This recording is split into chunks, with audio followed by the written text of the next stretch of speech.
Hey, have you read Centuria yet? Because if not, I'm going to read it for you today. We're picking up at chapter 19, The Destroyer and the Guardian. And if you're just hearing about this series for the first time, no worries. I've covered the last 18 chapters on my page as well, so feel free to go check those out. And as always, be sure to read this series for yourself. Can never stress that enough. Without any further ado, let's dive right in. Chapter 19 resumes where we left off in the last chapter, with Angval about to make her grand standoff against Arkos himself. And the opening tagline reads, "The Indomitable Knight versus the Divine Nobleman." Water flares to life all around Arkos, creating a shroud of aura as his power awakens. And he stands across from Angval, the trees surrounding them like pillars, creating the feel of a gladiatorial battlefield. Angval draws back Guillaume's mace, having equipped it after the latter's defeat, saying, "I respectfully ask that you step aside, Master Arkos. I have no desire to fight the esteemed son of the Supreme Lord." And Arkos just yawns indifferently as the water begins to surge around his left eye now, and he responds with an impish smirk. "Who cares? He's just up ahead, right? The boy Elstree said would be worth my time?" Angval reflects inwardly. Master Arkos is a transcendent being. He's on a level far beyond ordinary people. He inherited godly powers from the Supreme Lord. However, Angval readies her stance as she speaks aloud. "I see you haven't inherited His Majesty's character." Arkos reacts with a dry half-scoff, half-laugh, turning to Angval and taunting her. "My father? He's a lost cause, don't you know?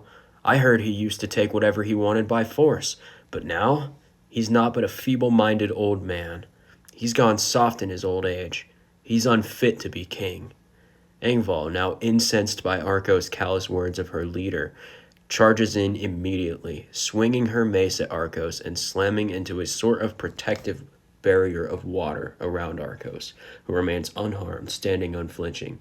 And this particular ability right here reminds me of Gaara from Naruto, who used his sand ninjutsu as a protective shield around himself in bouts against Rock Lee, Sasuke, and Naruto in the original series. If you'll remember that, Gaara versus Rock Lee is one of the greatest animated fights of all time. And if you haven't seen it, definitely go watch it. It's life-changing. But Angval seethes, saying, "I refuse to forgive anyone who shows such arrogance and looks down upon the Supreme Lord.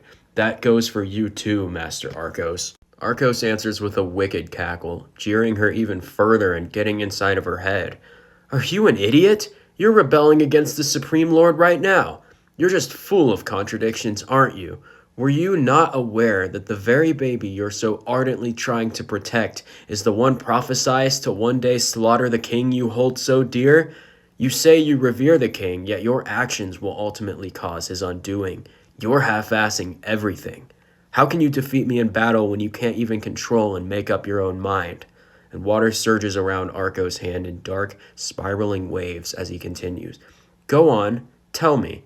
Do you truly believe that the battlefields are so forgiving, little hero of the West?" Angval lowers her head, thinking back to the calm, peaceful life that she shares with Titi, Julian, and Diana in the cabin, and she recalls herself being sleepless that night, inwardly monologuing.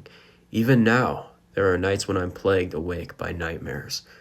Angval, restless beside Titi, gently tucks her in and sneaks away from the bed they share to make her way outside, parking herself by the sea with her hands gently resting on her head. She continues her inner monologue. "That war, it left me nothing but endless grief for the lives of my comrades lost, regret for the countless I couldn't save, and the inescapable guilt that comes with being the sole survivor." Angval remembers Julian once saying, "I should have died instead of Mira." Angval inwardly related to Julian's plight, thinking to herself, "At the time, I thought, we're the same, this kid and I." Angval gazes up longingly at the stars as suddenly, as if called on cue, Julian appears from behind, cradling Diana in his arms. He settles down next to Angval, who asks, "Julian, you were awake?" Julian answers, "Yeah, Diana was fussing." Suddenly, Titi calls out from the doorway of their cabin, "Hey! Angval isn't in bed?" Julian laughs softly while Diana reaches out for Titi and says, "Looks like everyone's up." Titi rubs her eyes, still half asleep, saying, "You can't sleep, Angval?"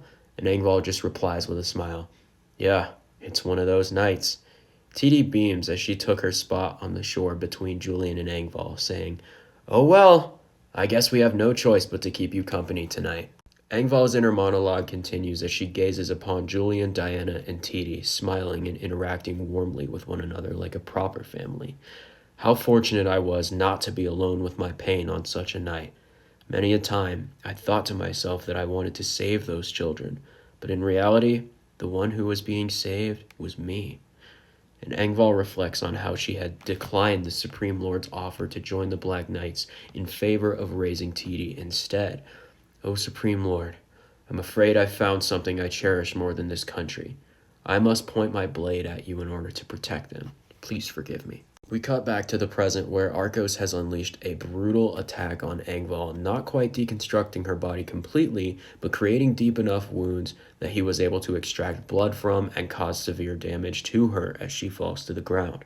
And Arkos says, I love using my powers to mangle the human body, especially killing people by turning them into mush. That glossy muck, so dark and grimy yet so very vivid. They take on so many shapes and colors. Nothing is as intoxicating as destroying the human form. This feeling of absolute power is utterly exhilarating. All the corpses hail me as the greatest of them all. Although I've grown tired of dealing with normal humans, it's no different than a child playing with dolls. When you grow up, it's only natural that you'd want more of a thrill, right? Now how should I kill the boy with powers like mine? Arkos looms over Angval, who struggles desperately to rise to her feet, her sheer will and dedication to keeping her loved ones safe being the factor that drives her forward. And she thinks to herself, this bastard is crazy. How is he the son of the Supreme Lord? He's pure evil.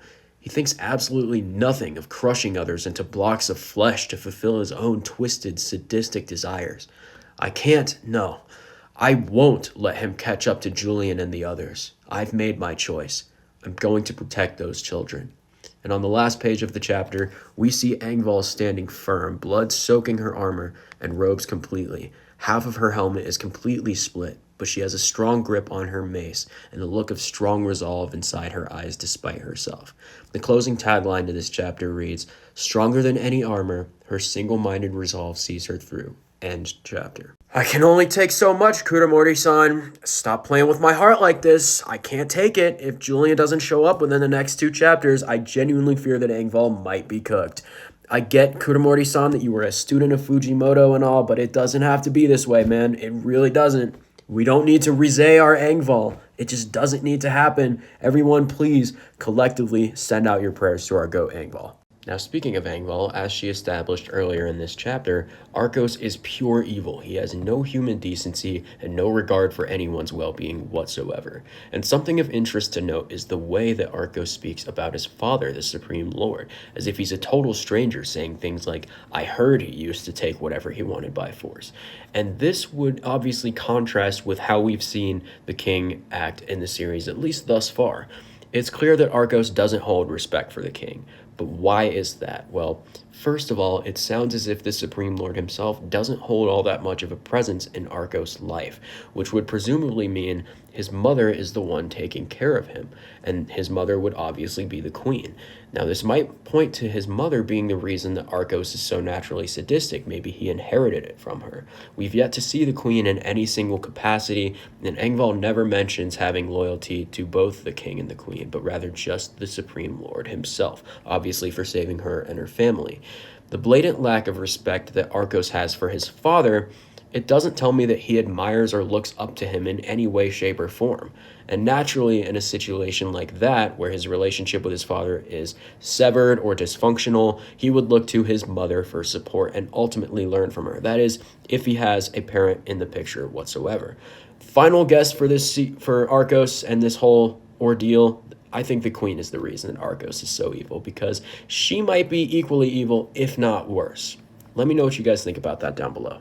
However, I think that if Arkos fights Julian head-on, then Julian absolutely cooks him for 2 reasons. First, Julian's powers were given to him directly from the sea goddess, whereas we know that Arkos' powers were passed down to him from the Supreme Lord. Second, Julian has 100 lives in his reserve, and since Arkos' power was passed down to him, Arkos has never met either of the sea goddess's requirements, specifically the one of sacrificing souls, and therefore likely has just one life to live. Plus, the other requirement would be losing a true love, and I doubt a character like Arkos has a deep attachment like that, being so vain and uncaring of human life as he is. So what do you guys expect from Julian versus Arkos? Are you excited for it? Be sure to let me know, though. If we're being honest, I hope Angbal cooks Arkos in the next chapter, and it never even gets that far. Overall, a really phenomenal chapter here. I'm on the edge of my seat. I'm hooked, and I am oh so scared for our girl Angval. I've never been more terrified in my life reading a manga. But tell me all of your thoughts and theories down in the comments below, obviously. Thank you guys so much for watching. God bless you all, and have a wonderful rest of your day.